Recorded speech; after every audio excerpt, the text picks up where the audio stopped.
Welcome to The Last American Vagabond. I'm excited to have back on Destiny Rezendes, investigative journalist, reporter, to talk about a lot of stuff that's going on in the world today. We recently had, well, sort of recently in the context of how crazy the world is, maybe light years ago, but this was a conversation around the COVID discussion and the military overlap. The interview with Destiny entitled "The Military Intelligence Hidden Hand Driving the COVID-19 Injections."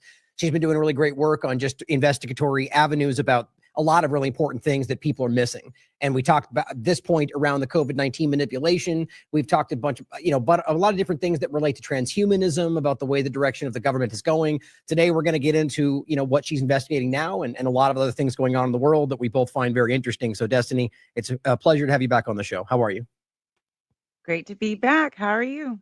I'm good. I'm excited to talk with you today because I always enjoy your insight and your investigations on these things, because when we talked about the military overlap to that and, the different parts of it that I hadn't seen until I talked with you, it's really, it's interesting to see the different parts that we can pick up. And this is a starting point. It's a good point to make about why it's important that independent media, work together, collaborate, and share ideas, because it's like we get so siloed in these different directions. So it's great to have you back on today. It is great to touch base because, we always have overlapping, investigations into things, check in and see who's got what angle and dig a little deeper. Yeah, absolutely.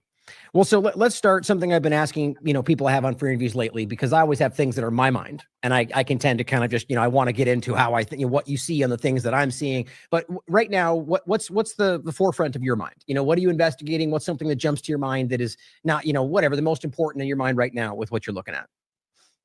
Well, most important right now is that, I'm now, and I've always been convinced, but now I'm thoroughly convinced that Moderna's shell company is a CIA company, A, and Mm. B, the technology that they utilize, that they owned, comes from a long line of biological weapons manufacturing for the United States government.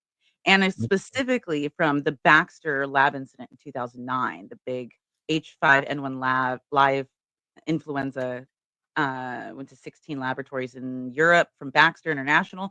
That technology was purchased by Nanotherapeutics, which became Resilient. Mm.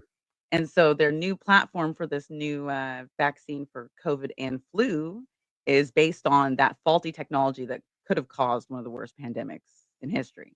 We talked about this in that last interview, correct? With resilience. Yes, the Baxter thing is new. The Baxter thing is was unforeseen. I had no clue that resilience came from. Well, I knew it came from Nanotherapeutics. I did not know Nanotherapeutics didn't have really their own technology. They had to purchase it, and they did it 4 years after that lab incident that they never were held accountable for. And it was Really a are. big incident, and they kind of just brushed it on the rug, sold it off for parts, and Nanotherapeutics reaps the benefit today.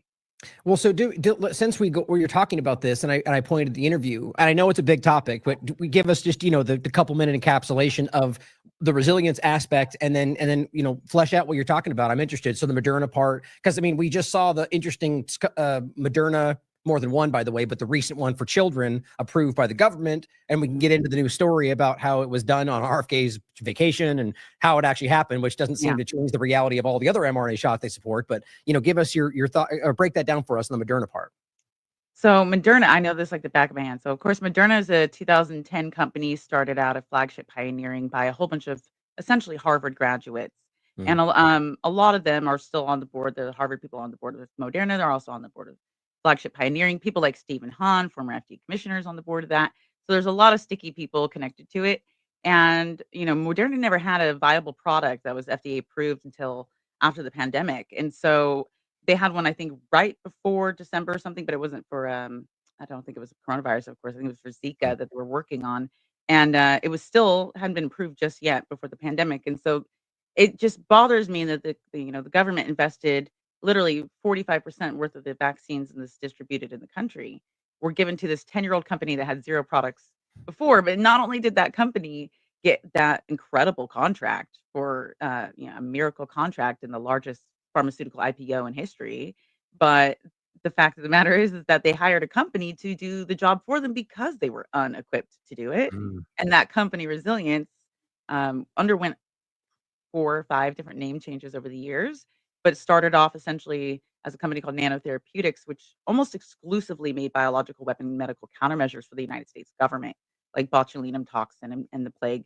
And it got bought up and changed the name a couple times, like 2017 is a big one. And then in 2020 was the big rebranding where they removed most of the scientists and replaced them with people that are connected to the intelligence community, like the Vice President Chris Darby, head of InQtel until this last year, uh, Interesting. 20 years ahead of InQtel. So also in the CIA Memorial Fund, you've got Joe Lonsdale, which is, of course, the co-founder of Right. Palantir, sits on the board, and Robert Nelson, who's Council of Foreign Relations. And there's a whole bunch of just people that don't belong on this fake pharmaceutical company that they pretended was new. Um, Mhm. just in reality, they wanted you to think it was new because if nobody would pay for a biological weapon manufacturer to be making your vaccine. Well, this is an interesting overlap to, the Palantir, obvious point of it, the Palantir overlap with the current direction. But as you mentioned, all the different other moving parts in this, that, the thought should at least be considered that this was a moving part that led to this larger agenda today, right? So this was all, because there's a lot of the technocratic parts that were sort of initiated, rolled out, justified by what happened during that time frame. That's interesting. There's a lot. It's a lot of moving parts, and it's still moving now. It's very sticky because we never really had to look at this medical world as a military intelligence apparatus like we have Mhm. now. Because the reality is that's, InQtel is heavily involved in our medicine now, which is alarming. They have brought 2 new laboratories into existence that are working on, well, whatever they're working on. Right. It's not really something we get privy to. And it's hard to know. I mean, that's the scary part too, is that what they do work on, I mean, it's clear that they don't really consider the consequences of what these things can do to the human species, to any number of things. And we've seen that throughout history. But let's Oh, start. yeah. Let's go. Good. You have a comment on that? Oh, I said, oh yeah, like there's a crazy phenomenon that Ray Kurzweil, who I'm pretty sure everyone can consider the modern father of transhumanism, Mm. and these agendas that we don't want to go towards. In his book, The Singularity is Near, which is Yuval Harari's Bible. It's in chapter, I think it's in chapter 5 of that book that, or 25, sorry, that he lists one pharmaceutical company that he said would bridge the gap between humans and technology, and that company was nanotherapeutics. And so, Mm. like, the agenda is underlying for a long time, and of all the companies in the world, it's just like we really have to take a different perspective of what we mean when we say medicine today. Yeah, absolutely. And let's not forget Moderna, and the early phase of this was the one that a lot of us called out as the one that would be the one, because Mhm. Fauci and his people around him were invested in that one. So there's all or even pointing out even further that what you're familiar with, that Bob Langer, connected to Yeah. Charles Lieber, was the scientific co-founder of Moderna. All Yep. these parts, and that you're pointing out that nanotherapeutics, as one of the elements that was the real backing, or however you would frame that, as the creation of this, was Mhm. the tie back to the the technocratic kind of Yeah. Palantir Peter universe. Thiel is really, like, people don't understand this Palantir grip is Mm, so deep in HHS. I think it's in 27 different sub-agencies in HHS with their, wow. Foundry and a million other, Gotham, all these other programs that they have different names, just like Tiberius. The same Yeah. program, just like different names. And that's embedded. And then you've got like Joe Lonsdale and Resilience. And Peter Thiel has been up to no good. I did a big report on his funding of human experimentation in 2017. I was just looking Uh, at that. that is a to me, that's one of the most wild stories. I Yeah. can't believe it. Well, I mean, I wouldn't be surprised. I mean, we see the with the Fauci examples of the dogs, and I think they're all invested in these like things that they would do in places where they don't think people can see. That's changing today, unfortunately. I would argue, not that we see that, but that everything everywhere in the world is being seen. That ultimately that they're not, can't hide as much anymore. But I think they're doing that kind of experimentation all over the world. I think it's normal for these kind of sociopathic endeavors. But the MAHA overlapped all this, and then we can come back actually to the Yeah. you mentioned the kind of the overlap to this, and we know, as you mentioned, the Palantir was before that was the total information awareness. They had the InQtel overlap to that, the only funder for a very long time, and you point Mhm. out the InQtel connection to all of what we just discussed. So we can talk about the interesting overlap of the kind of DARPA The background DARPA's overlap big with too. xAI, right? But Yeah. let's start with the MAHA point, because I think this is really important. That I think Americans, let me, in a broader point, both MAGA and Americans, and just anybody in general in this country, I think it's been shown that most Americans very clearly want good things for this country, want Yeah. liberty and freedom and democracy, and that's why they pretend, whether you think those are good or not. The point is they ultimately want good for this country, and that they pretend that's what they are and what they're doing. And MAHA was an example of that, as they used what people wanted, sort of like Trump in his first term and his second, to get them to believe that this was going to be different, right? And so before I even bring up some examples, you know, what's your general sentiment of MAHA and the validity behind RFK Jr. and, you know, what they're trying to accomplish? Yeah, I went and rallied up in DC for Kennedy. I went and campaigned for him when MAHA joined forces with MAGA. It was called the Rescue Republic Rally. I know Derek Rose is up there for Mhm. events up there, and I went hard. I was so excited. I'm very disappointed. I Mm. think I share sentiment with a lot of the MAHA people. They were very, very disappointed. We feel very swindled. I think a lot of Me the too. MAGA supporters feel the same way. Yeah. I mean, I don't think I would say swindled because I was very skeptical and doubtful of it, but I definitely was let down. I mean, I always have hope that these people will be what people want them to be. I have hope that Trump will still turn out to be that despite all the evidence, you know, so, but I very much still think that RFK Jr. has a background of work that is still worthy of praise. And I think it still has positive effects. I still, every time I say this, every time it comes up, I still don't get it. I don't understand there. That's, you know, when you come to that moment where you're like, we don't understand why these choices are made. Don't let that stop you from seeing the obvious reality of the dishonest choices. But, you know, it could be blackmail. It could be that he's always lying to us. I don't really know, but I was let down too, because I really wanted this to go in a positive direction, even if everything else went bad. That was kind of the logic of the voting process for a lot of people. It's like, Yeah. well, at least we'll get this. And sadly, that doesn't seem to be happening. And so I agree with you. It was a big letdown. But let's start with this one. This is the newest one. We were just talking about briefly before we started. Again, and now, to be clear, this is Trump and his administration, but the point is that people had hoped that RFK being president would sort of guide the health direction for all of this. But Donald Trump has recently just made it allowed $50 billion of investment from AstraZeneca into the U.S. government or into the infrastructure, you know, whatever it will amount to be. And I'll play the clip first, then we can talk about it.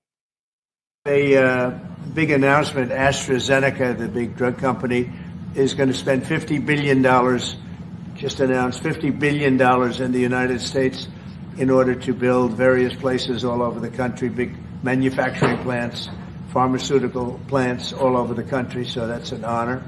And he said they did that because of the election and because of the fact that the tariffs are placed.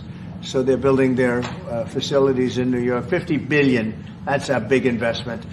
And it's going to be a very good investment. I have no doubt about it. So thank you to AstraZeneca. Interesting. So what are your thoughts? It just hurts to hear him say thank you to these companies. Right. It's because and you hear that money, you hear $50 billion, and that's all good and well for these companies. I'm sure financially for the country, it'll do well, but I advocate for the vaccine injured every single day. And a lot of them, is financial is a struggle because they can't sue, they can't pay the bills. And so I hear money like that being tossed around with these companies that are responsible. I'm upset. I Yeah. understand it from a, manufacturing perspective that we need to make sure that we have medication stateside. I know that's a massive issue. It's also an issue they should have taken care of a long time ago and not let it get as out of hand as it is in the first place. But regardless, the reality, like you said, we have to look at how things are necessarily and how things are. We do need manufacturing in the United States.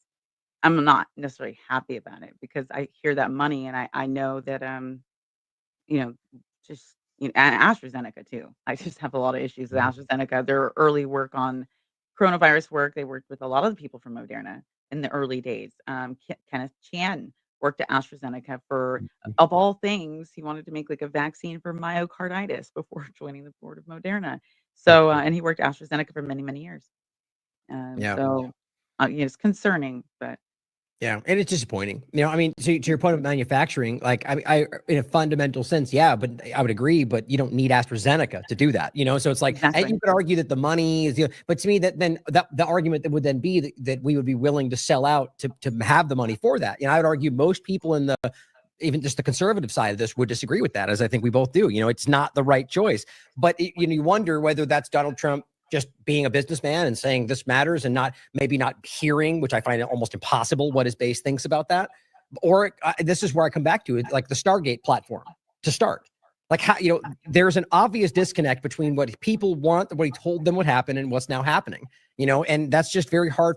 I just think people need to start recognizing that either he's just same as all the rest of the politicians. He promises you what you want and then does what the government wants anywhere, what they want to do anyway, or something else is driving these choices. But it's just not what people were promised. And I think we need to start being real about that, because we all, I think, want the real positive outcome. We want the better health directions. We want the right things for this country. And if we believe in the ideologues, I don't think that's ever going to happen personally, but there's Right. Well, plenty. I think a part of the reason why there's a massive disconnect between what Trump promised in terms of the MAHA perspective and what we're seeing, I think a lot of that problem is I think too many people in Trump's inner circle um, are either intimidated or being overly polite, and I they're not agree. having certain conversations about this. I think that, Susie Wiles, of course, keeps anybody away from Trump that she thinks would hurt the image. And I know something that probably would hurt the image of Trump is him admitting he was wrong with Operation Warp Speed and rescinding a few things that he has done, because he's not the kind of man to do that in general, and it's part of his image and brand to be a certain absolute kind of man. It's a very populist, strategy to do. You're very on your own and independent. It's well respected. That doesn't include a lot of apologies and withdrawals from things. So, Hmm.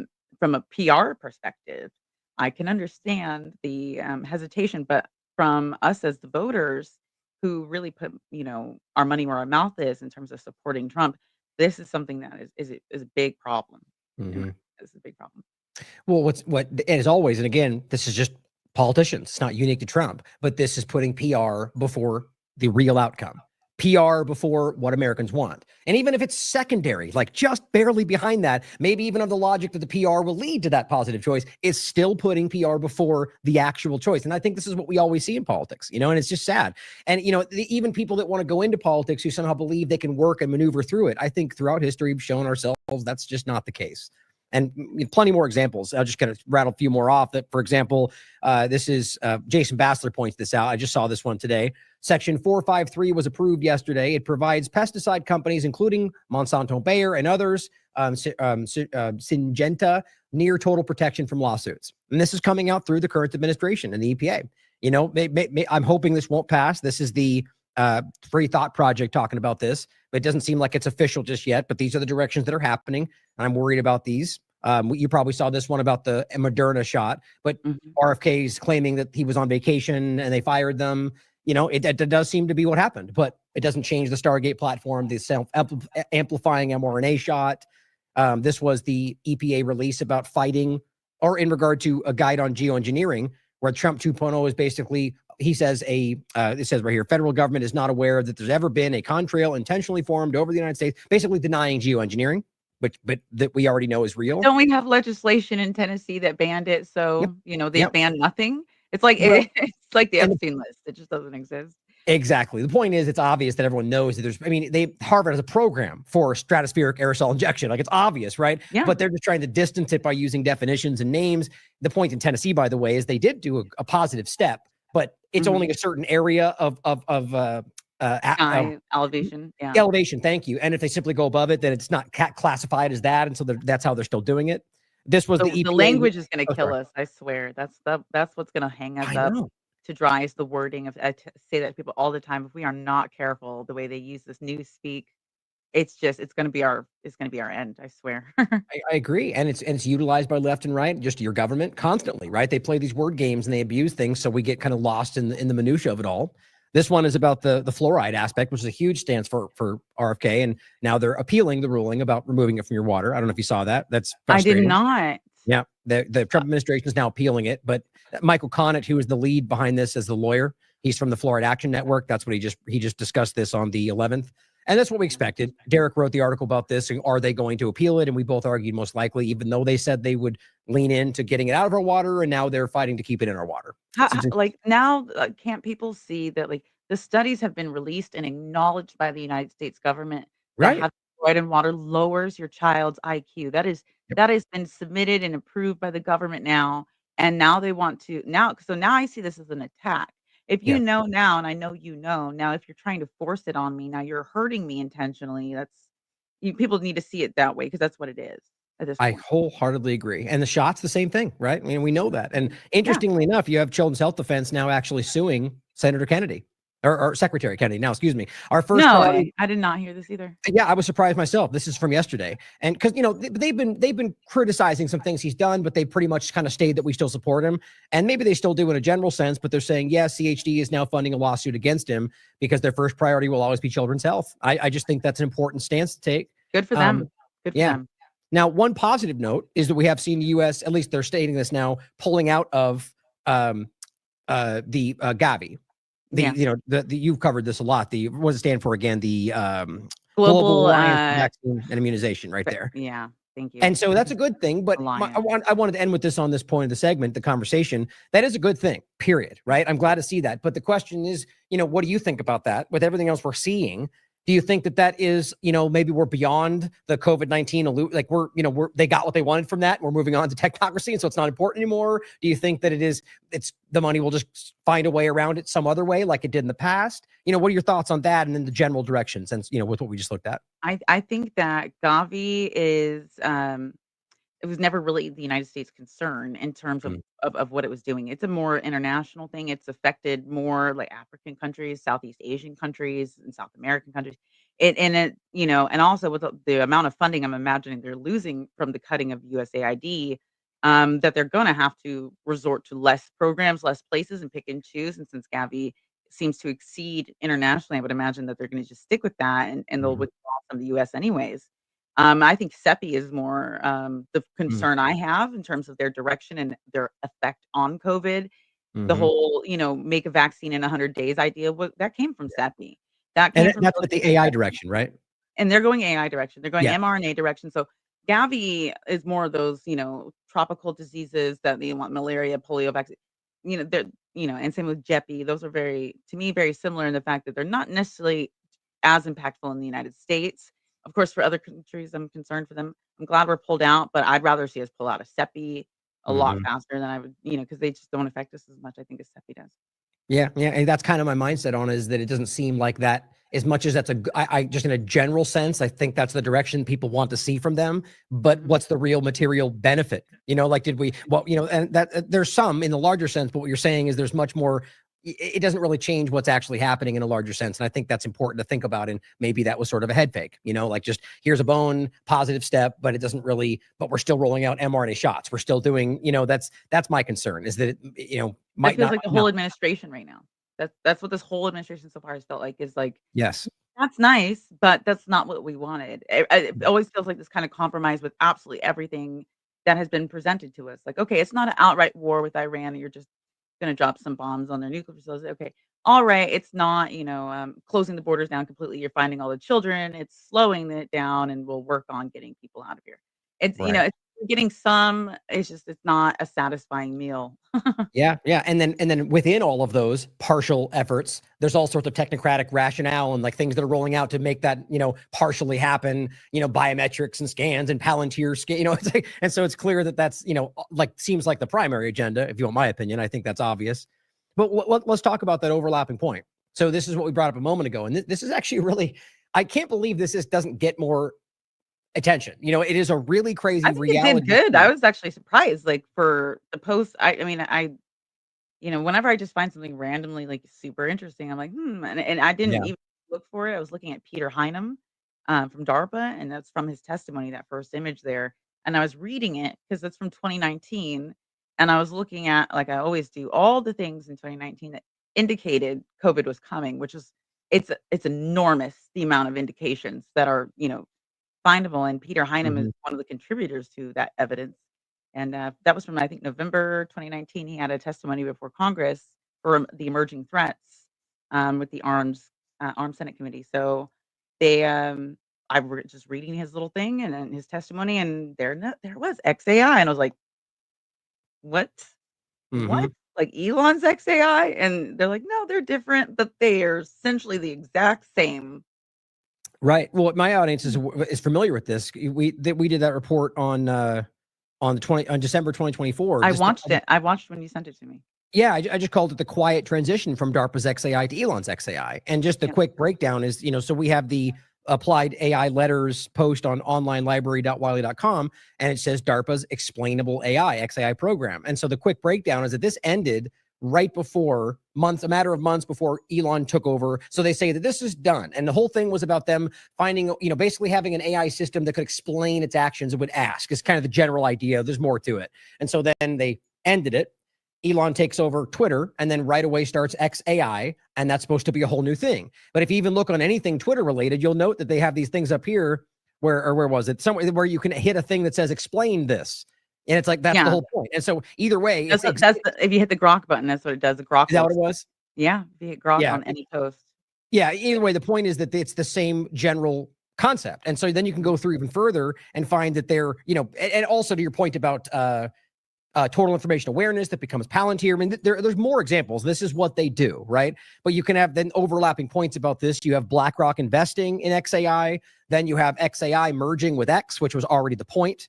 And then, of course, you have xAI merging, or at least working alongside Palantir. You can see these steps going forward. And then the bigger point around it was that Elon Musk, working with this is Biden's administration, working to build the largest spy satellite network in the world, around the whole world, and that the NRO, the National Reconnaissance Office, working with him and utilizing his AI to build it, literally says, after we do this quote was, now you can't hide because we have eyes, or now you're constantly being looked at. Elon helping that. We have Space Forces contracting with SpaceX for a new secretive Milnet SATCOM network. This is a low Earth orbit network that they're building out. It's the same conversation. The difference, Israel is involved in this one with SpaceX, using SpaceX to launch their own version of this same problem. So bringing it back to the larger point, we have this kind of all-encompassing technocratic AI satellite. That's what the xAI is. This is his AI, right? And so it's all intertwined in this. And now they're building out this basically all-encompassing Earth sort of spy network for everything, Starlink, all of it. So Skynet, like a new Skynet, but like exactly. So the point of the DARPA origin point, I think, is so important because this is where it all stems from. This is the mind behind all these things. So that's where I have seen. So go ahead, give me your thoughts on where this goes. And I really find this to be an alarming kind of step in the direction of the technocratic kind of panopticon structure that's building out. Yeah, I really started getting concerned right about like November when the elections was going on, because I was noticing some of the picks Trump had with his first nominations, some with Michael Kratsios, and that was the very first red flag I had, that had this combination of heavy X influence and work, and then also having this heavy DARPA-esque background, and seeing them come together. Because Michael Kratsios, for those who don't know, was the CTO, or the chief technology officer, under Trump's first term. And then he was considered the fourth most powerful person in the Pentagon, and he's quite young for his position. And he was the chief of staff at, I think was it at Mithril or Thiel? It's one of Peter Thiel's top companies. But he was his chief of staff for Peter Thiel for 10 years, for a decade.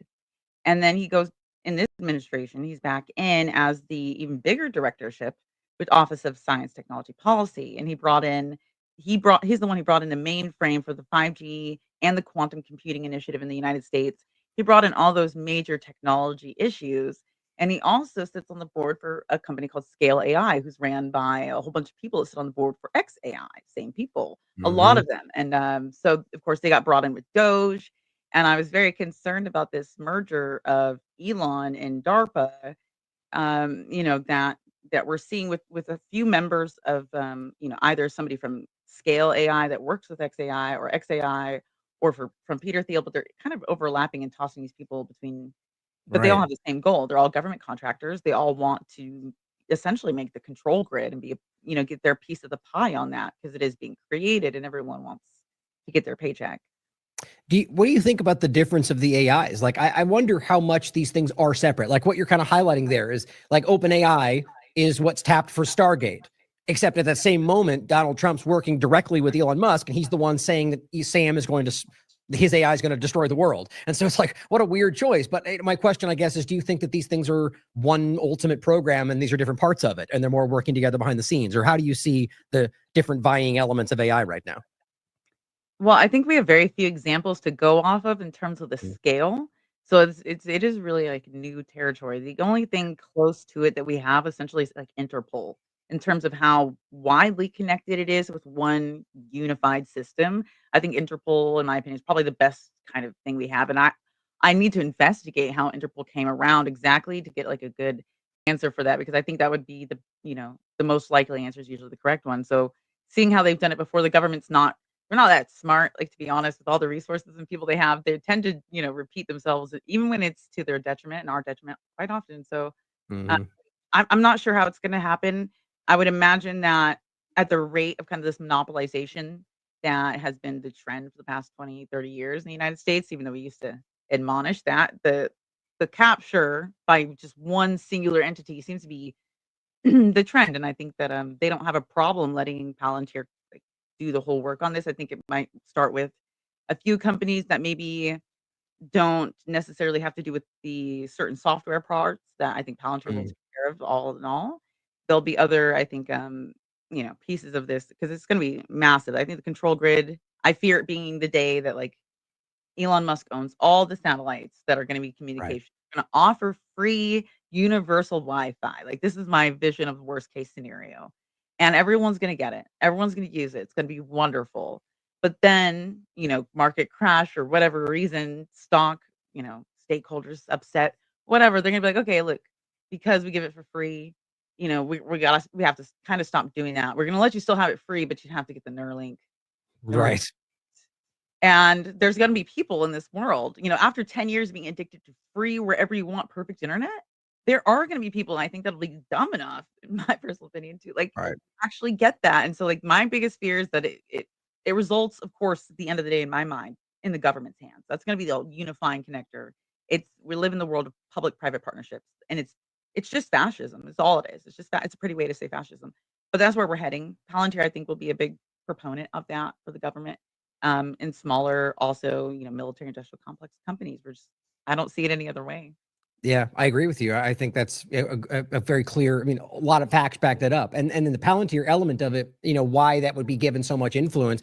It could just be, and you're right. I think this is not new. The government, I think, has been allowing that kind of that dynamic for a long time. But Palantir, you could argue the logic is just that they think that the only way they could beat China in that race is by letting them just have every possible access to every data point we have. And, that's what they did. They just pulled out all the stops. And who cares about the Constitution? Who cares about your privacy? Clearly, So what do you think about the overlap of Doge and like, just your thoughts on Doge in general and how that just kind of disappeared and like the AI overlapped that, right? Like my worry was AI government. And was that just what Doge was meant to do? And is that still happening? Where do you see all that?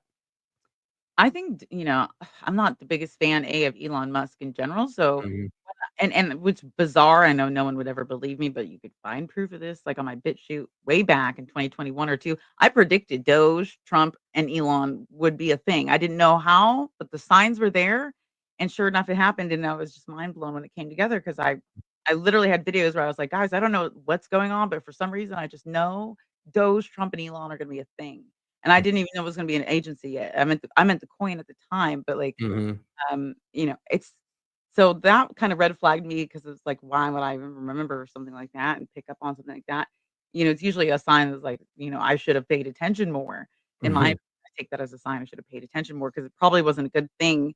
And a lot of people, myself included, were very happy about the USAID portion of Doge where they went after them because everyone, I mean, I've known this, you've known this for decades. So like everyone knows the USAID is a cutout for CIA. They have Right. been for such a long time, and so many other agencies are, but they didn't really cut USAID, really. Right. That was the part that was like my first hang up with Doge was like, but they didn't really get rid. Everyone's like, they did. I was like, no, they just reabsorbed it Yeah, into the yeah. State Not Department. really.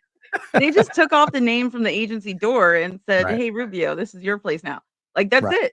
And I don't trust Rubio either, which is, and it's for the most silly reason, but certain things get under my skin that I just my discernment says just don't look the other way, and Well, hi really his quickly, voting Jesse, in was a problem for me. one of the many reasons that I respect your work and respect you in general, right, is that it's such an interesting thing that so many people in this field are willing to, like we talked about to begin with, just to ignore that little detail because it doesn't look good for what they want to be the case or who they want to support. Is that you want these, we all want the good thing. We want this to change. We want spending to be cut. But then when it obviously is not what happens, you're willing to call it out.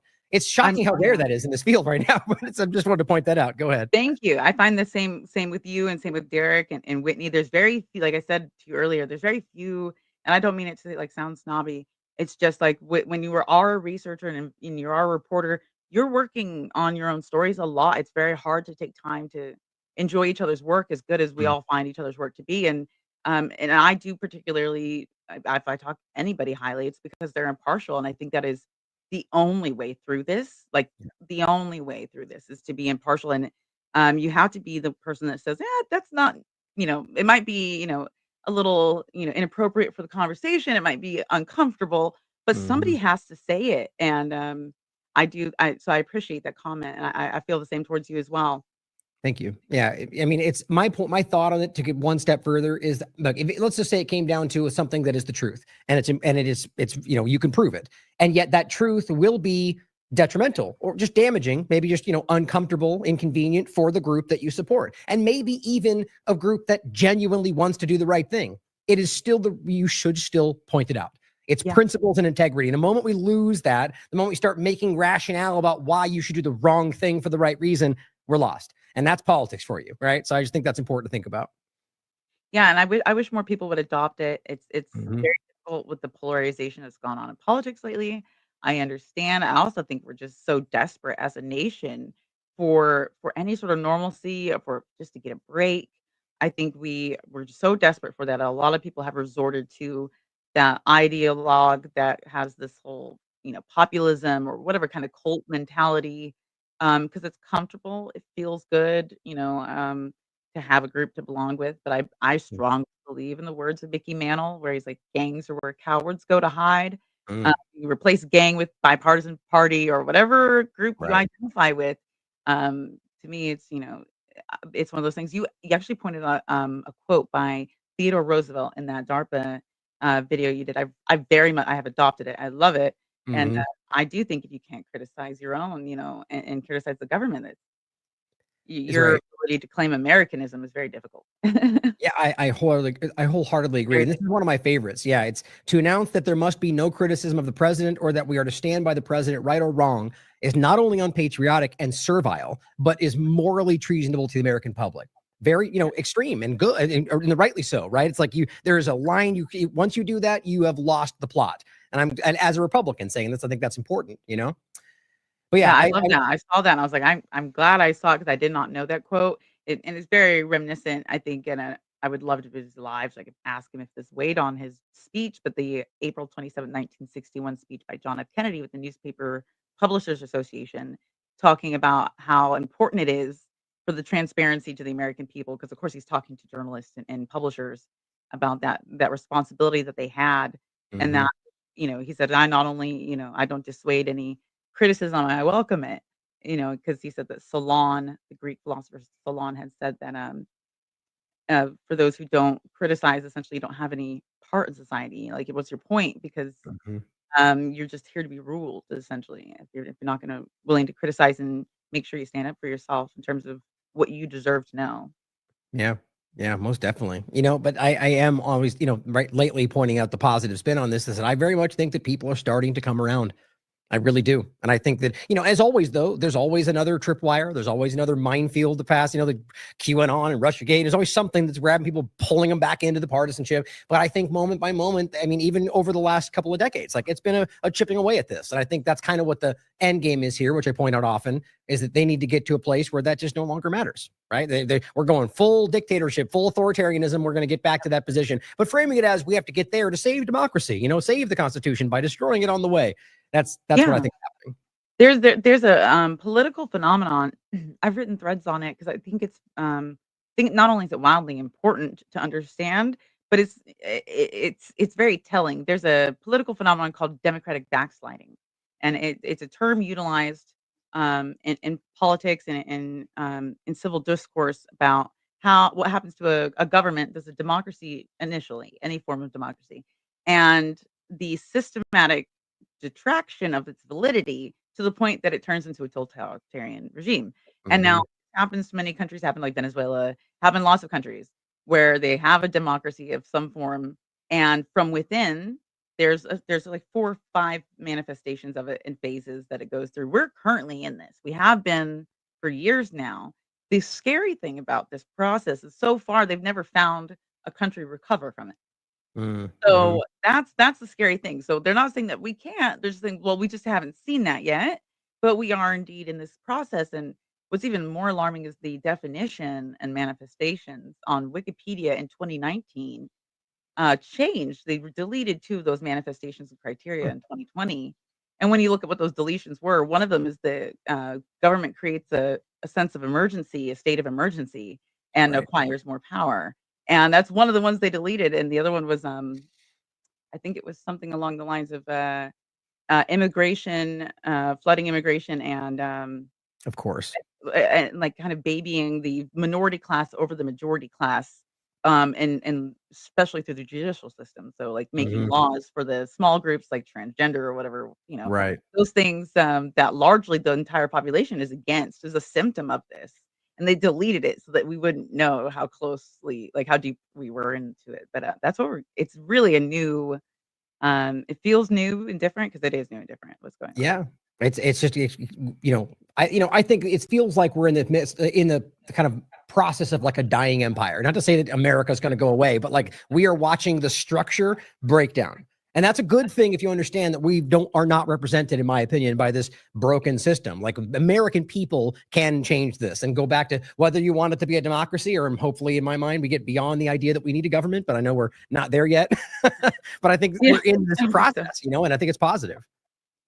It's definitely progress, but, like, there's also this kind of pendulum effect, I'm sure you, like, observe this and just in politics and social society that we have this very sick pendulum of things where it goes left and right, it Mhm. goes extreme to extreme, and, so as much as there are people waking up, and I do see that, like, every day, and it's phenomenal, it's really wonderful to see, and I watch it just, like, over time, friends of mine, space hosts on X, and I watch the opinions go, from pretty radical ideas to, like, softening up, Hmm. becoming more multi-perspective and being more, Mhm.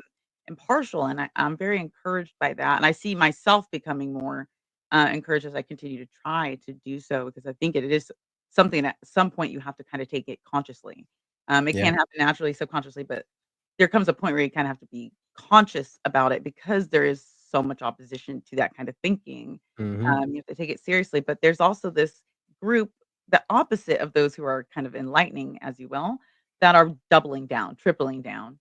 Yep. They are, biting down on the hook of certainty that is caught in their lip, and they will not Mm. let go of it. They are, if some of them, because like the extremes are getting more extreme, but a lot of people are also coming to more rational terms. So it's like Yeah. it's just a pendulum right now, and it's really interesting to see because by and large, I think more people are becoming more reasonable, but Yeah. the few who are holding out are becoming increasingly dramatically unreasonable, like the Mark Levin Yeah. people, like people who are not aligning with the people are really buckling down. And they stand out like crazy. And I think that's important, right? And it shows you like you just can't acknowledge, you have to acknowledge one, that they're not aligned with the group they keep pretending they're aligned with, which is just, whatever conservatives, whatever it is. And I see the same things happening on the left in similar ways. But just this is breaking down. And I do think that's very positive to call out. Let's talk about the example of this that I think is clear. I mean, it's more than this. I think COVID-19 was an obvious example. I think Israel's genocide is causing that in a large way as well. But the Epstein conversation, which is connected to Israel in obvious ways as well, but just what this is doing to the partisan kind of, let's just say the MAGA movement in general. And I don't mean the influences we're discussing right there. Like we said, that's team sport politics. They're going to, whatever Trump just said, that's the best thing ever. That's what they're doing. No matter what, it's just embarrassing. But there's the MAGA movement, which I argue most want good things for this country, who just been tricked or believe what they claim, what they were promised. I don't know. But this did have a very interesting kind of breakdown that there's no client list. There was no suicide, no blackmail. Now it's a complete hoax that Obama did himself. So just on that, give me your thoughts on what was your take on this? Immediately, and I said it to you before we started, the language, the words are like the whole there's no client list. That is clever. That is such good word manipulation. Orwell himself seems to have written it. It's wonderful. Hmm. Wonderful in a horrible way. I mean, of course, Yeah, right. facetious. But the client list thing was my first indication that like, okay, this reminds me of COVID with gain of function. We did know gain of function. There is no client list. Right. Okay, but like describe what there is and let's see if that matches what I'm asking you about. And Right. you Right. find that it always does. Is there names of people who hung out with Epstein that may or may not have been doing things with children on his island?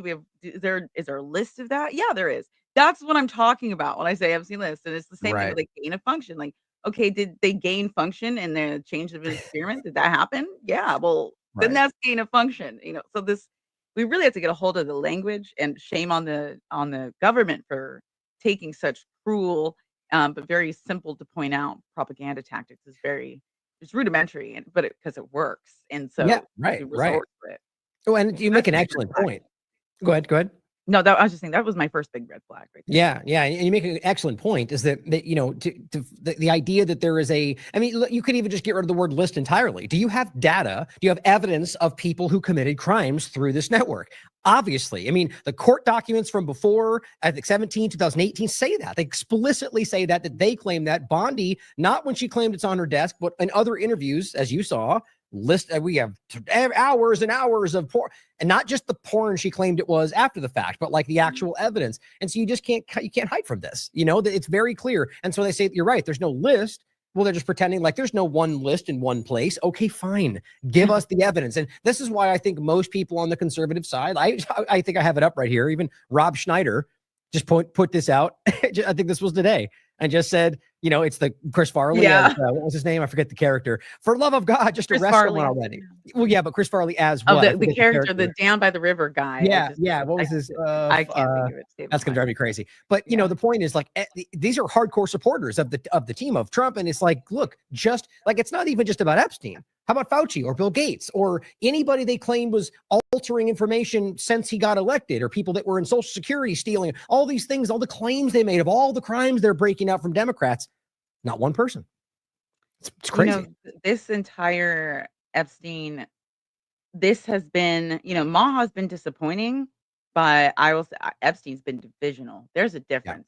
We bicker about MAHA, but we still all support RFK. We still have hope. We are still trying. We, you know, and I could say this from being in COVID spaces every single day. I'm Stop the Shots community on X. I'm with them every single day, and we haven't lost hope. You know, we will take whatever we can get, and in hope. We're upset, we're frustrated, but you know. But when it comes to this Epstein thing, now this was not the same as saying, oh well, we're not going to take the mRNA off the platform completely. Like, this is not the same thing. This is prior to COVID, even. Like, this has been going on a long time. And resonates with one of the most obvious topics of, you know, whether it's sex trafficking, sexual manipulation, pedophilia, like from the conservative side, and rightly so. This has been a huge point of I don't say interest, but, you know, politically, that what we're going to stop. And for him to just turn away from that and call it a hoax, there's no one's going to buy that, and they aren't. Well, it already wasn't looking good with his first term, and I think a lot of the copium is what I'll call it, not the hopium, the copium with the first administration, how we dealt with, you know, all those problems was that, well, it was his first time. He's a businessman, not a politician. So he got a lot of bad people around him in his first term. A lot of those bad people happen to be tied to Epstein, like Bill Barr and people like that were, you know, Alex Acosta. Right. These, you know, and so the idea now that he didn't have a good enough idea when it was his administration that the climax of the story occurs, where, you know, Jeffrey Epstein, you know, I guess killed himself in prison. I have a hard time believing that, but you know, that's the narrative. And so to botch it now, like of all things, you know, your fans really are the strongest base I've seen. I think only rival to that could be Obama in my lifetime, was how dedicated of a base that, and I would say Trump has a stronger base than Obama, even, because let's be honest, a lot of the Obama people are ideologies, and a lot of them did it really based like on race and to not feel like they were racist. I heard that from many people. Like, I didn't want to be pinned to racist, so of course I voted for him. It's like, well, that's not real loyalty. Like, Trump people, they are loyal. Like, they're not in this to lose. They are in it because a lot of them really have a kinship and a big admiration for Trump. So it's a different kind of love, but it's very strong similarly. And this whole Epstein thing, you know, rightfully so. And I said this rightfully so. If the truth kills anything, I think it deserves to die. And if that's how it happens with MAGA, then so be it, in my personal opinion, because I think the kids matter more. It's just been a big, terrible letdown. And it's dividing MAGA like I've never seen before. Yeah. I mean, understandably, you know, this is a jarring moment, you know, and of course it just goes into, it's all fake now, which, you know, my thought on this is like, okay, there's 100 other ways. And like, where's his team? You know, 100 other ways he could have handled this, with a lie included, that could have gone in an entirely different direction. People would have bought almost anything he sold if he made up another excuse that just pushed it out another year, you know, or whatever. But he went all the way to, it's not even real, you know, and these people are like, well, you just told us otherwise. And then just spins into, and previously, before it actually came out from Gabbard, He was already floating, well, they faked Russiagate. So, which I think everybody knows, including most Democrats. And, and so then they roll out this thing about Obama right in the middle of it, which my point quickly is that, okay, well, yes, lock him up. Obama's a criminal. I think he should be in him prison. too. That's what I'm saying. Like, go ahead. Yeah, him too. right. Him But too. it's very conspicuous to do it now. And secondarily, I don't think he's going to get arrested. And as Spiro says, it's, we've been here before. We've seen this episode before, And I absolutely love Spiro. He's fantastic. Me He's one too. of those original OGs. There's one of the very few I've got to talk to him plenty of times in spaces, and meaning to interview with him one of these days. It's refreshing. Like you, Derek, him, like there are very few refreshing people on the board. It's like, okay, people aren't crazy. Thank goodness. Right. I absolutely adore him. Well, and here's another additional point to that same thing is Nick Sorter comes out and says, I don't think people realize just how much danger Gabbard is putting herself in. It's the same thing we see every time. I said, now we're on to this entirely expected part of the partisan performance. How dare you criticize the obvious lies and deflections? Can't you see how much danger they're in? They loudly assume, sure, unless, they're all one team pitting us against ourselves, but that's not possible. I'm just, it's the same point when they go, why wouldn't have Biden released it if Trump was on the list? Because I love that excuse. That's my favorite one. Good. That's my favorite excuse when they say, well, if Trump was on the list and they hated Trump so much, then why wouldn't they go ahead and out the list then? So obviously, like if Biden wanted to, well, has no one considered the fact that maybe more than likely a lot of people close to Biden are also on this list? Isn't that what conservatives claim anyway? Why does it have to be like there's nothing, Right. It's the copium is like the hope is the future, but the copium is how are you dealing with it? And the cope is so bad on X, especially with this Epstein thing, and people are like, oh well, how much do I have to care about this? So I don't. I'm a pedophile. It's just like, why are you gonna be so extreme? And it's a sense of desperation to maintain the narrative. Really, it's the point you made earlier. It's they're being extreme because that's what they do. Moments ago, they were being extreme in support of it. Right? Like, oh, anybody who doesn't want this coming out as a pedophile, like Tim Pool did the same thing. Like days before going like, we need to release this because everyone's protecting pedophiles. Then a vote goes through Congress to release the list, which I don't think Democrats wanted or thought would happen. I think they just wanted to make it look like they did. But the point was he then posted, Democrats literally just voted to release pedophile and child porn. I'm like, it's lazy partisan game. He just jumped to the side that's what they're now saying. And I think that's what we keep seeing. It's just why are we even talking about this? Trump came out and said that, right? Well, are we still talking about Jeffrey Epstein? It's just insulting. It was, right? Nobody's buying this. And now, of course, the kind of Clinton overlap, when we go to the tweet that you posted out, here's Tim Pool today.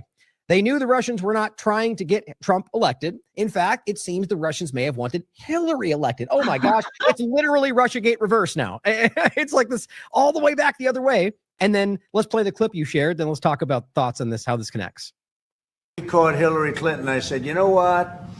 Let's not go too far here. It's the ex-wife of a president, and I thought it was sort of terrible. And I let her off the hook, and I'm very happy I did. Wow. I did. Like that, I went on a rant after that. And I was like, are we talking about the same Hillary Clinton? Are we talking about the 30,000 and illegal servers Hillary, the $65,000 pizza party Podesta Obama Hillary, that Hillary, the kill list, the Clinton kill list Hillary? The same one. You're happy you let her go. You're happy. And how does the base can make sense of this, right? If we're being told that, and rightly so. Look, there's plenty of evidence around Clinton and some, like even NBC, Chuck Todd did a report back in the day about potential pedophilia allegations in the State Department when she was there, and they got kind of whisked away. But there's very clear evidence. But the point is that people on the right would accuse her of being a pedophile. And here we are covering up another trafficking network. And, it's just like there's more than enough evidence to suggest that he's either somebody's forcing him to hide all of this, or he is implicated. I mean, this seem the most like Occam's razor, the most logical points right now.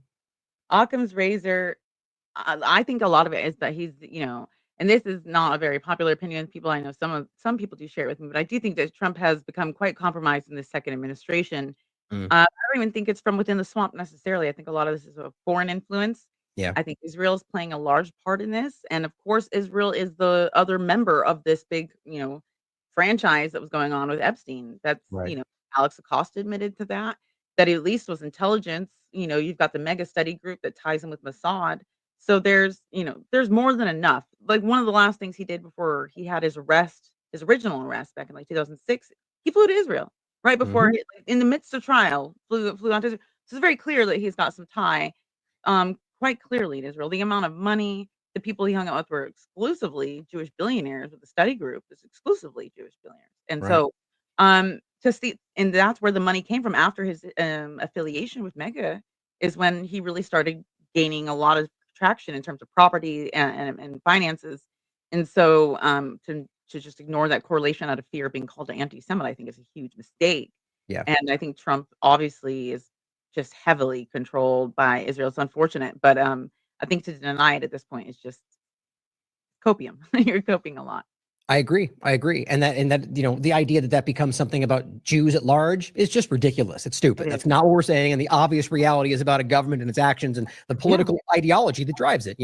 It's frustrating that we even have to go through all that every time, but that speaks Every to the larger, time, right? right. But it speaks You to have the to larger take that breath disclaimer to be like, by the way, I'm specifically talking about Benjamin Netanyahu and the right. government's actions. You have to do that, and it's the same thing. Like when you criticize Trump, if you ever do go to X Spaces in a Trump room, and you feel like you should say anything that's slightly critical about Trump. There's this thing I've noticed. I noticed myself doing it first, then I noticed other people doing it too, where you make this disclaimer. Look, I voted for Trump. That will Mhm. always be the sentence that precedes whatever slight criticism you're able to courage out, but you always like, look, guys, I voted for Trump. But don't you think this is weird? Like I always hear it. And when you think about it, you'll notice it every time. And that to me is a clear red flag and an indicator that there's something terribly wrong here. We have to Yes. disclaimer and self-censor. There's a huge problem here. It's my mind. It's because it's the person doing that who's willing to point out a criticism knows that the gatekeeper, cat turd, Benny Johnson types are going to shout you down the moment that you come in. We go, so you come out like, look, I'm on you. I also think that there's a level, and that's part I would agree with. It's the problem, right? That's why that's happening. I Mhm. do agree. But I do think there's an element that I always talk about, which is if you want to kind of, coming from an honest place, with a slight maybe white lie, if you want to frame it that way, is come at it like, look, like I said this during COVID. If let's say somebody is just, we know those walls came down. Oh, you disagree with me, then you're the enemy, right? And so you go, maybe you want to show them that masks don't work. And here's a study. You come up to them and go, hey, I'm sure glad we have masks because they're protecting us. But did you see this study? So they go, oh, he's on my side. Right. Mhm. And then they what's the study have to say? Doesn't that seem crazy? I mean, we're on the same page, right? But this is weird, and then they start to look at it more, it's like maybe there's doing that gives, okay, maybe he is on Trump's side. So I'm more willing to hear the criticism, Yeah. it's like, but I agree with you. It's a very clear sign of a problem. Yeah. Back to the Epstein part of it is that let's also point out that, I mean, right up to Netanyahu, every prime minister, not every one of them, but I think going back at least to Ehud Barak and before, were tied to Epstein. Ehud Barak showed up, I think, 7 times. And there's that one picture of him with his coach covering his face, trying to sneak in to see him while he's under house arrest. It's just clear that there's an interconnection there. But don't assume out there, don't take our word for it. Look at the data points, look at the facts, and recognize that this, as you pointed out, Acosta, who before he went to the first Trump administration, he was asked and he said, they told me to back away because he was, intelligence paraphrasing, and that was enough for them. So they liked that answer. They brought him on the team because he overlooked that concern, and now we see all the connections here. We see all the actions playing out. I mean, it's a valid point to be made and ask whether or not there's something happening, especially because the point I was making before. I mean, how do you explain all of this? I mean, how do you explain? I mean, any politician acting against their interests seems crazy right now, but let alone like against everything that he's built, against what the interest is of the American people, and clearly for the benefit of Israel with anti-Semitism attacks. And, it is kind of alarming, but I'm glad people are starting to call it out at the very least. And I think that is shifting. Yeah, I think people just need to be very fearless, and be like constant in your belief in the First Amendment and Yes. that it is our right until that is stricken, that is something we are entitled. And I truly believe that, like I've mentioned it many times, but John F. Kennedy's speech in 1961 about the importance of media and the importance of telling the Mhm. truth and transparency. Like if you're going to tout to be the most transparent administration in history, then I'm gonna be the most, critical and, forthcoming citizen in history. Like, Right. Right. that's the job I'm gonna have if you're gonna make such a claim, I'm gonna hold you to it, and, people need to not be afraid of that. The labels are whatever. I'm very fortunate that I'm a woman of color in this country because I feel like I get made a pass on certain things, which is not fair. I'm not saying it's racially or ideologically fair, but I know that they do filter and they do have algorithms that try to, that put people in different labels, like, oh, they're white nationalists or extremists or, Mhm. toxic or whatever. And if I can surpass any of those based on the old DEI things that are logged in there, and I can get my voice out there on the truth, then I'm will use that as a means of kind of manipulating the system to get the truth out there better, because I know I'm less censored than somebody like, say, Jake Shields, who there's like the last person they want to hear any criticism from is like a white male right Right. now. And so which is just horrific to think that that's just the way it is, that there's such a racial problem. But this whole anti-Semitism thing has got to not be kid gloved. Foreign relations is a real issue. They need to be talked about with Mhm. seriousness and not with under the threat that you'll be called some sort of bigot. That's ridiculous. Like, I'm every race pretty much in the world. I couldn't possibly be racist if I wanted to. I'm literally too much of everything. And I have no bias on that. So whenever I've been called it plenty of times, because I did a big thread, and that has been used on Stu Peters' show before. Stu used it lots, and of course, they hate Stu Peters. But it was just me going through the individual states using the Jewish virtual library. I didn't use any Mhm. non-Jewish sources and Israeli sources, to just see how much we sent them collectively from the states. For each state, I just wanted to know how much that was, because we sent 3.8 trillion, or not trillion, sorry, Billion. Yeah. billion. Whew, that would be a whole nother issue, but it's already bad enough, 3.8 billion federally. But the states, it's so much more. I think with the Mhm. states total, with federal, it's closer to 17.5 billion annually.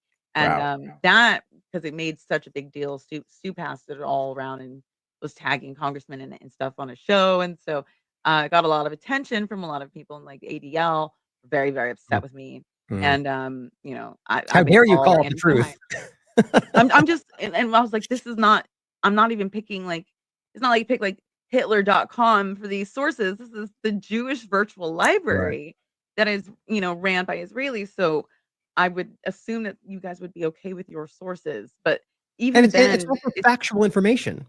Like, so, yeah. that's the whole And it's idea of, not the facts damning. It's aren't just saying how racist, much we and used to spend. say. Sorry, go ahead. No, I was just saying, it's just how much we spend. It's not even saying anything negative.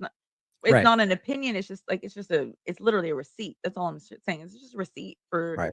how much that cost looks like. And it's just interesting to see that. And for me, because I found out when I realized my state, Virginia, sends 40 million. And I was like, we have like a lot of problems here. We have a really poor Mhm. education system here. Our roads are horrible. We have a lot of military here, a lot of traffic. So we have a lot of bad roads. And it causes a lot of, problems with your cars. Of course, and it costs all the cost, everything just goes up. And so I was like, how come we're spending this outside of our state when we have so many state issues? And then I realized it really was a national issue on a state level. There's Mhm. only, I think, 2 states that sent less than a couple 100,000, and that's very few. I think Hawaii was the one who spent the least, about 11 grand.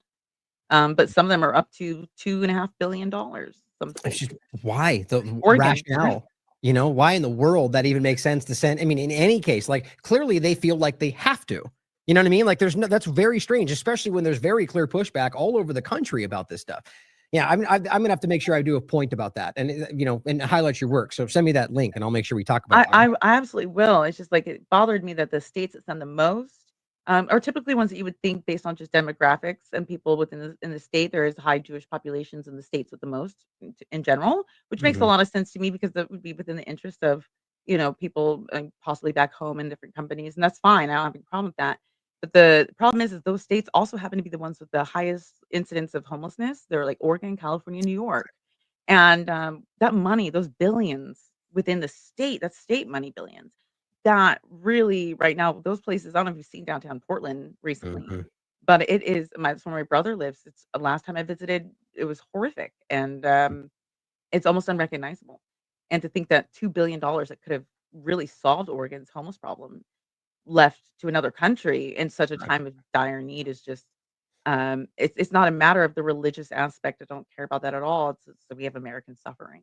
Yeah. Well, I mean, understand the reality, it's not a religious aspect. It's a political aspect. Yeah. Zionism. It's not Judaism, right? And the Yeah. lies around that are coming out everywhere. But what's frustrating is that, even if we're talking about Israeli Americans, or the weird argument that somehow because you're Jewish, you're connected to Israel, which is not the truth. Ask Orthodox Jews around the world. But the point is that that you're, that money, if you're an Israeli American, Why wouldn't you want that to be helping America with the tax dollars in the United States? Like, you know, and then to have people suffering that don't, like, the argument clearly is that that is more important than your interest in this country. And that is the whole thing we're trying to highlight right now, is that the government is taking actions in the interest of a foreign state over your interest, conservatives, all right, in America. Like, that's the reality. And it's so hard to get people to see that sometimes, but, you know, to kind of wrap up. It took me a long time. It Go ahead. took me a while. I was not here.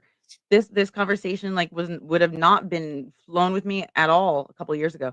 But Mhm. it was maybe 2 months before October 7th. I had a good friend of mine. She is like dual citizen. She's Israeli and American, and she's Jewish, and she has family there. And she was just told me one day about how her religion was, and she just thought I'd be interested to find out. And I told her I was absolutely interested. Because I really, was only I'm raised Christian. I still am a Christian. And so I share the similar beliefs that a lot like the Ted Cruz's of the world. There's a lot of Christians that understood and had no problem with what Ted Cruz said because that's very common in evangelical Mhm. Christianity that there's this kind of narrative that is not really detailed very well when you're growing up. And I come from a long line of pastors in my family. So Mhm.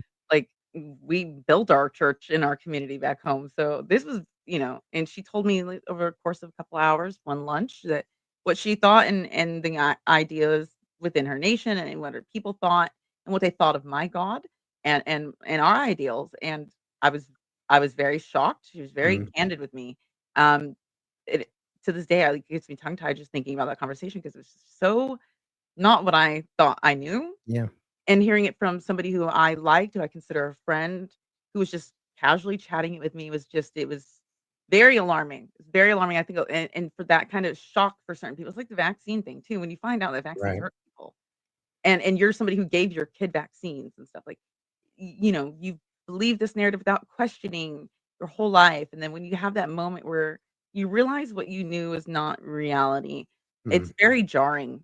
It was very jarring for me. I was very distraught. I couldn't believe I still can't, like, in a lot of ways, and, I think a lot of people are struggling with that, the kind of having to deal with that, and I understand that because it was a lot for me as a Christian Mhm. to understand that, the belief that they made us believe that we were super aligned on everything. It does not compute in reality, and it's a hard pill to swallow, and I think until that happens religious, because we are a dominantly Christian. We have the most Christians. I think we're competing with China at this point, but in terms of how many, but per capita compared Mhm. to any other religion, we're definitely prominent Protestants here.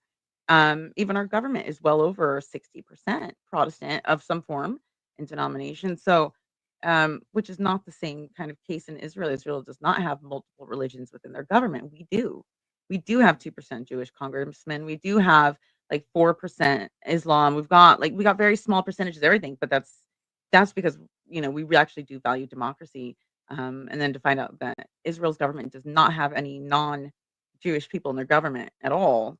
Um, and then they want us to believe their greatest ally in their democracy represents their people, but their entire population isn't represented in their government. Like ours is not well distributed. I'll say that. Like we have far more other ethnicities and religions that should be better represented, but we do have some representation for virtually every type of group in this nation and that's a blessing of the United States. Mhm. But it's also something to consider when we look at this wordage that we mentioned earlier of how they just simply say, "Oh, if you're against Zionism, then you're anti-Semitic," or if you're Mhm. against the Bibi's actions, you're anti. If you ask questions, you're anti-Semitic, and it's that language that is put there to dissuade people from getting further into the conversation, to point out the reality. It's like, well, I actually see the separation of church and state. I'm an American. We've made that a part of our culture. Um, and we try to do democracy to represent all people so that we can maintain that, where we have the separation between these personal beliefs and our government. We believe that here, because we support all different ones. And so we can't Mhm. support just one. And yet, our greatest ally supports just one. And if we say anything about it or even negatively about them at all, we have laws now that have passed that will punish us. And, as when we're the most accepting nation, there is by our government. Our government says, like, we're the most accepting because we have all sorts of people. We have Buddhists, we have atheists, we have all sorts of representation in this nation. It's not a brand new thing. We've had lots of different colors, races, religions. So for us to be the very transparent and accepting type, and then to be told you're a bigot because you're questioning laws that are going to hurt you. It's this language thing that's really disturbing, and this has been I don't know what Trump is thinking. I really don't. And that's what makes me think he has to be compromised because I just can't see any other rational reason for a lot of these actions, whether it's Palantir and Palantir's work with the military, with the IDF and killing innocent Palestinians in Gaza. Like, how come the children is what's falling through the cracks in all these situations, whether it's DARPA, the control grid, the vaccines, the war mechanism, it's all kind of just comes down to the children. And they're just getting at Epstein. I mean, they're getting the real bad end of the stick, but thank goodness they're not transgendering them in schools anymore. That's like the one win, I guess, that we have. Yeah. Well, I mean, definitely win. I mean, that's that's one of the darkest things that we're seeing happen in this country. But my gut tells me it was kind of a means to an end, and it was not really about the pronouns and the ideology. It's just like, as we talked about USAID, it was just a foot in the door for regime change. And whatever the narrative is that day, whatever the narrative du jour is that can be used, that'll be used. And that's why I often point out that even right now, the current Trump administration is still funding in ways they don't want to make highlighted circumcision in Africa to fight off AIDS in multiple places in Africa, South Africa, one in Mali. And when they made this big stink about how crazy that was from before, I'm like, well, here's two examples of them currently funding that, or climate change related aspects. Now, I don't think it's because they care about those things. I think it's because wherever those locations are, that still serves the purpose. You know what I mean? And so it's like, it's clear, but there are plenty of people that absorb this ideology and dangerously still think it matters. But the point is the real big picture, and, it's hard to look at all that and not see that there's a big problem happening, and that they're lying to us about the way it goes. There are plenty of people that would disagree about like their government and what they're doing there, but the facts speak for themselves and what's actually happening. And ask Ethiopian Jews how they're treated inside of Israel. I read about that. It's horrible. It's horrible. And there's so many examples of this stuff. Again, I think people are finally starting to ask these questions. And I'll end with the point of, that I agree with you in regard to whatever it is, something's driving these actions that's not in American interest. And so the idea that he's floated 6 different times now that American citizens could be next. 2 of those points, he mentioned people born here. So not just naturalized U.S. citizens, as much as that's just as concerning. And so the problem is that I think there's something that's being driven, either the collapse of this country or against American interests. And I just think it's worth our time to call these things out. And like you're pointing out, with everything you do is to not let it be, we'll blind ourselves to the side that doesn't help our current agenda. We just have to start being honest about these things, So any final comments on that, and just any, wrap up points you want to make? Yeah, like I just want to put like some if people are looking for things to look into, like at prediction wise kind of here. I feel like what's going on with space and the space efforts right now, I think is really important for people to start paying attention a little more to what's going on with SpaceX and the United States Space Force. We don't hear a lot about them. They don't make a lot of stink about it unless it's a launch. Right. But there's been a lot. I mean, the number of launches alone have increased almost 60-70% every year since COVID started. Since we started launching again on American soil. But there's definitely a lot in terms of DARPA's aspect for what they're trying to do with a lot of these satellites. They're working on a lot of these satellite technologies with people like Palantir and with, Starlink. And I think that, that's where a lot of the money is going, even though they just did a 24.5% decrease in the funding for NASA. There are also these other weird kind of things going on where you've got Sean Duffy now, director for NASA / Department of Transportation, as I mentioned earlier. There's just a lot of happening. And, personally, if you ever get the chance to look into it, look into May 30th, 2020. I know it was a long time ago, started the pandemic era, but there was a launch that day called the Demo 2 launch that Trump attended during the highest threat level a president has received since 9/11. And he dismissed his security staff to attend that launch, which was just a restock. And I just urge people to go look at that instance. It's very very unique, and then something is there with the space. Something's important with Elon too. The whole Doge, something there that I think people need to look at and pay attention to. I'm glad, and just a thought to end on for people to look into. I really agree with you. I've made this point about, how do we ever confirm what the hell's going on in outer space? It's like the Wild West right now, because if we believe what they claim, they have the ability to go and build bases and fly around, so what is going on? And what are other countries doing similar things we're not hearing about? Are they competing? How is that not possible? How is it? It seems likely that there's some kind of engagement going on that we're unaware of, or what they're doing from like what I played this little graphic here for the podcast to show that's in the last, since Is it the 2019. Neuralink? Yeah, that's satellites. Not Neuralink, sorry, Starlinks.